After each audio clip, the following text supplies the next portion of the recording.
ये सकाम और निष्काम कर्म क्या है? तो देखो, अगर कोई व्यक्ति फल प्राप्ति की कामना करता है कि जो भी व्यक्ति कोई कर्म कर रहा है तो उसकी फल की चिंता करके ही कर रहा है।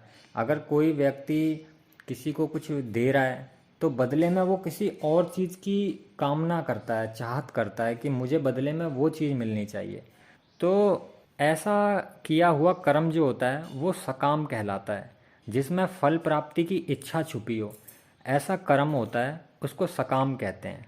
जबकि इसके विपरीत कि कर्म तो कर रहा है इंसान, लेकिन फल की इच्छा नहीं कर रहा। वो ये परवाह नहीं कर रहा कि मैं किसी को दान दे रहा हूँ तो बदले में ये मेरे भी काम आना चाहिए।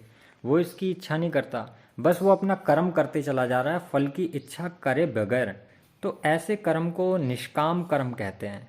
और देखा जाए तो निष्काम कर्म करने से, यानी कि फल की इच्छा ना करके और सिर्फ कर्म ही कर्म करने से, पुरुष जो होता है वो कर्म बंधन से बंधता नहीं है, वो कर्म बंधन से मुक्त हो जाता है। और गीता में भी यही लिखा हुआ है। गीता में भी भगवान श्री कृष्ण जी ने यही कहा है और यही निर्देश दिया गया है कि कर्म फल की इच्छा कभी भी ना करें। कभी भी कर्म को फल की इच्छा ना करें उसकी पहले, बस कर्म करते चले जाओ, निष्काम कर्म।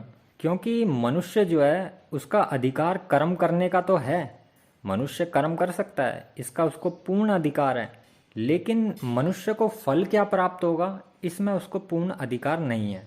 लेकिन कर्म फल की आसक्ति सकाम कर्म को छोड़कर जो भी निष्काम कर्म करता है, मतलब वो कर्म तो करता है लेकिन फल की इच्छा नहीं करता, तो ऐसा जो भी पुरुष होता है वो कभी भी बंधन में नहीं जकड़ता।